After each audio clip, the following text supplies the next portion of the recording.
Welcome to the Ordinary Guy Garage. I'm Scott, Ordinary Guy. So today, I'm gonna go through this old toolbox right here. This toolbox was my grandfather's toolbox. He was a master craftsman, did woodworking from the time he was very young and right up until the end of his life. The last job he had was working for the cable car company in San Francisco, doing cable cars. So he was very talented. And this is his toolbox, and I figure we can go through it. You know, these are considered antique tools now, but to him, they were tools of the day. So kind of cool. So let me reset the camera and we'll get into it. All right, well, we can start off with the box itself. It looks to be like 3/8 plywood.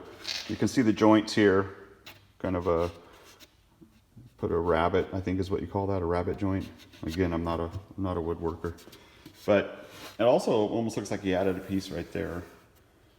The nails, all countersunk, puttied. Of course, you know, evenly spaced. The handle routed on the edge and real easy to grab. Nice size. I got decent sized hands and they fit in there really nice. They've got room.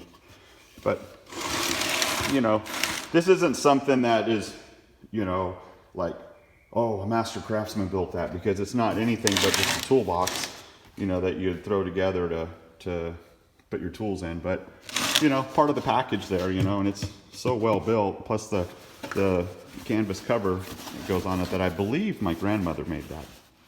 I don't know. I'd love to ask, you know, my grandfather a couple of questions, but, you know, can't do that now. But anyways, let's go ahead and start pulling stuff out of here and see what we got. All right, well, here is, we'll start off with the one here on top. This is clamps onto a table or onto a bench. Crank the handle. Well, it hasn't been used in a long time. I guess I'm gonna have to put some oil in it. But you crank the handle and the wheel turns, and you use this to sharpen your different blades and stuff on your planes and whatnot. Now I remember my mother told me that she remembers having this clamped to a kitchen table when she was a little girl, and my grandfather sharpening his tools and stuff on it. So that's kind of cool. So let's see, I can leave that up. Next, we'll get into this, which is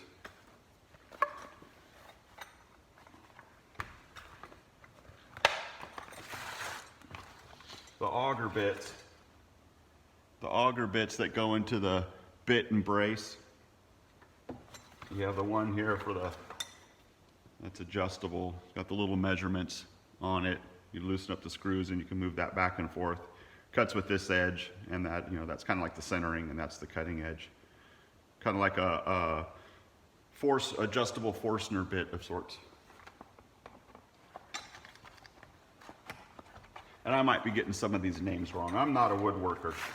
I deal with metal and greasy car parts mainly, so there's that. And then, as we're talking about it, the old bit and brace. I remember using these in high school, in junior high and high school both. You know, you had to make that wood lamp. I don't know, I think a lot of schools did it. It was modern, you know, so it kind of had a shape to it like this, and it was out of 1 inch, I think mahogany or something like that. And you'd have to drill that hole down through that mahogany and get all the way down there, so that way you can put the cord through it and the little thing that holds the light up. And a lot of kids didn't get that hole straight. A lot of kids. A lot of frustration in that class over that thing. So there's that.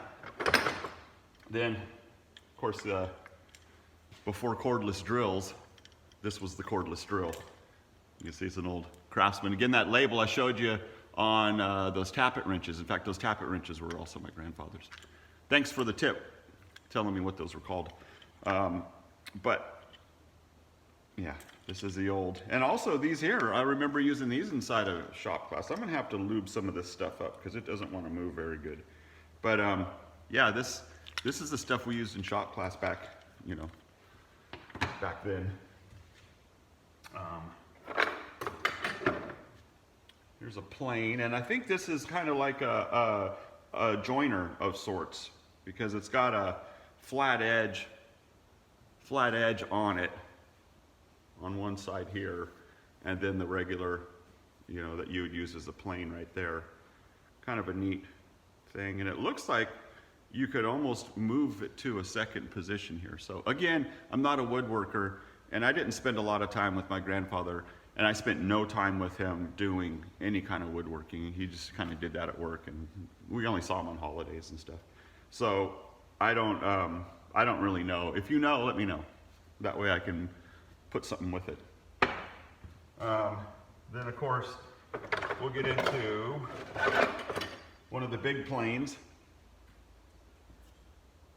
One of the big planes here. And these are the blades that he would have sharpened on the hand sharpening crank that goes on the table. So this is a nice big long one. Looks like it's probably 15-inch or so.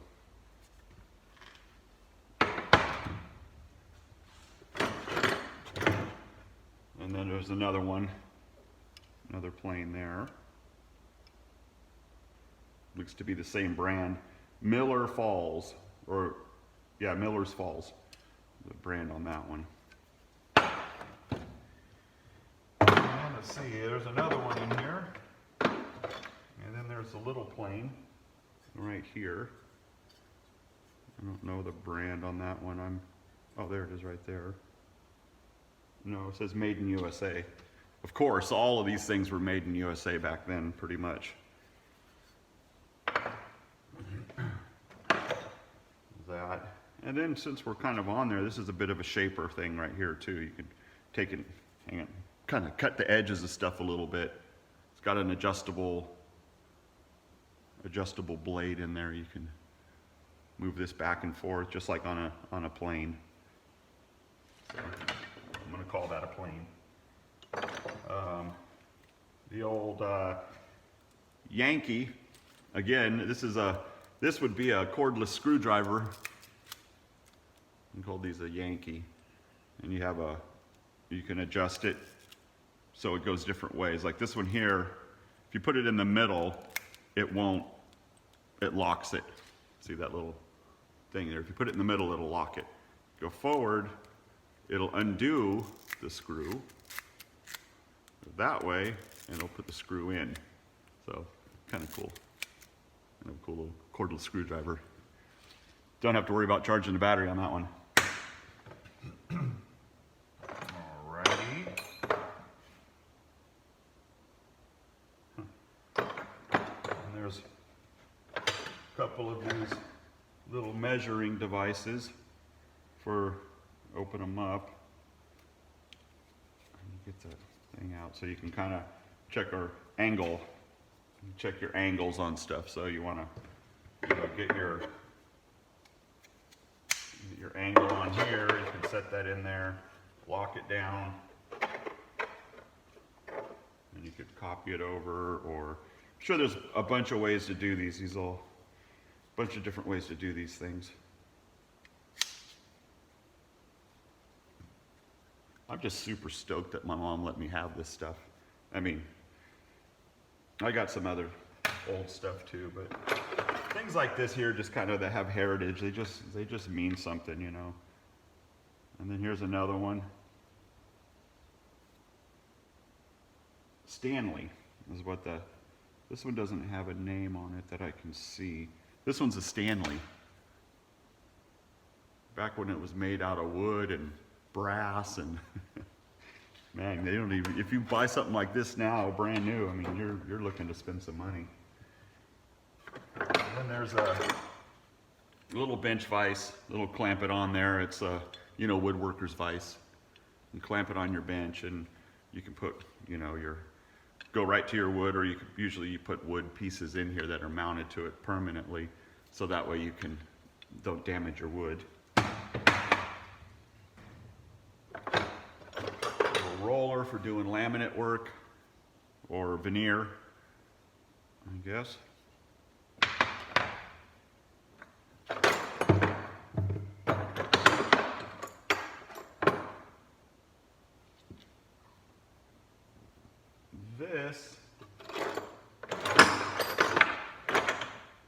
This must be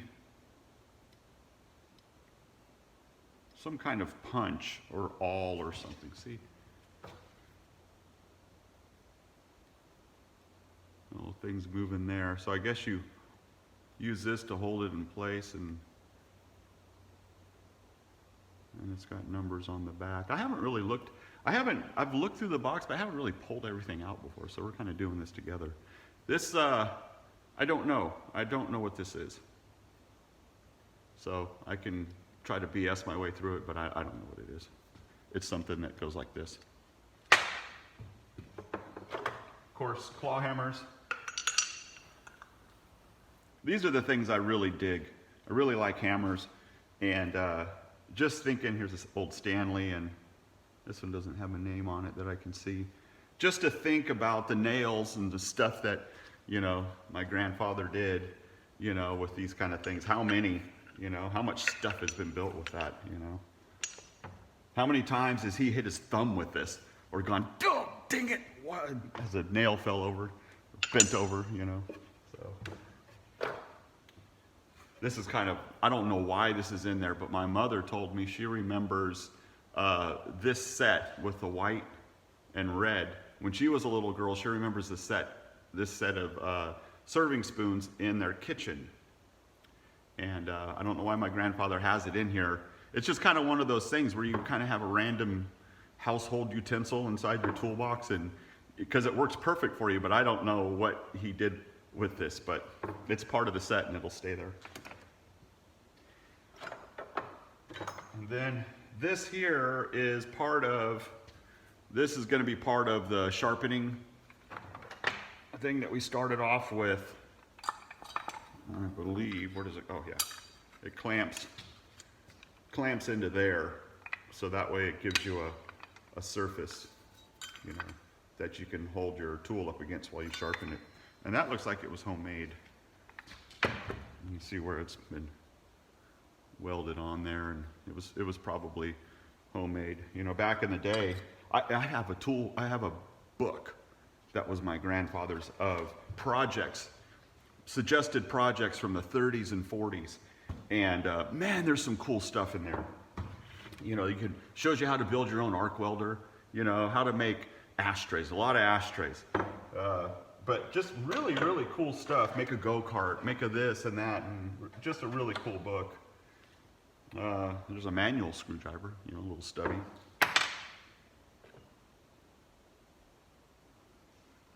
And then there's a couple more of these doohickeys here for edges, and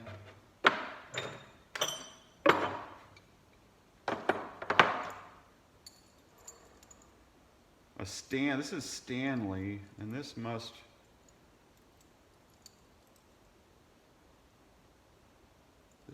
I'm not sure what this is. I'm not sure. Again, any woodworkers, it's kind of a clamp of sorts, you know, see it? It looks like you could put something in there and clamp it down. I just don't know what it would clamp to. So I guess I could do a little research on some of this stuff. And like I said, I haven't gotten into this deep before. I just figured, what the heck, why not? And here's another Stanley thing. So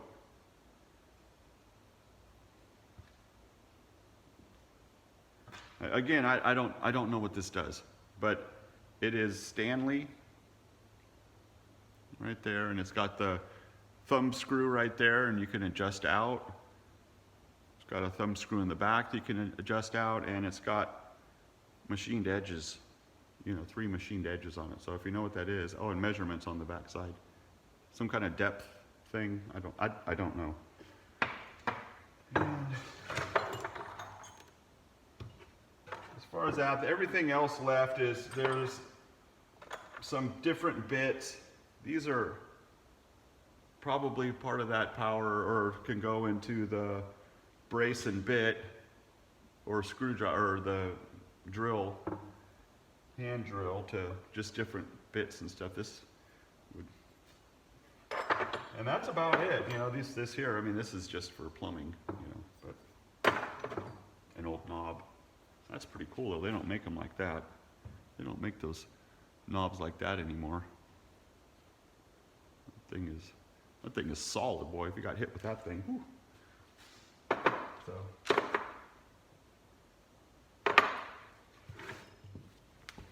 Well, that's about it. Kind of cool going through that old box there. I got a couple other ones too that I'll go through at some point in the future. Mostly, as far as this grandfather with the woodworking tools, I think this is pretty much most of what we have.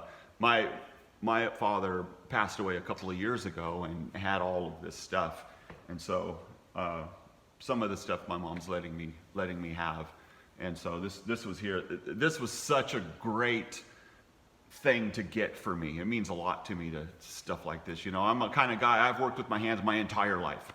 Always done that, you know, from the time bicycles, even before that, tricycles. I was even working on my tricycle. I love working with my hands, and I come by it honestly. So when I see stuff like this, just to have this and have that piece of heritage, to know that my grandfather held on to that, you know, and he may have said a cuss word when he hit his, maybe, I don't know. Anyways, and the success that they've had with the tools, and you know, I'm very proud of my family and my family's history, as minor as it may seem to some people and major to others, I don't know. But anyways, thanks for hanging out with me, and thanks for listening to me go on about the tools. And make sure you like and make sure you subscribe. Give me a comment. I greatly appreciate it. And whatever you do, my friends, stay safe.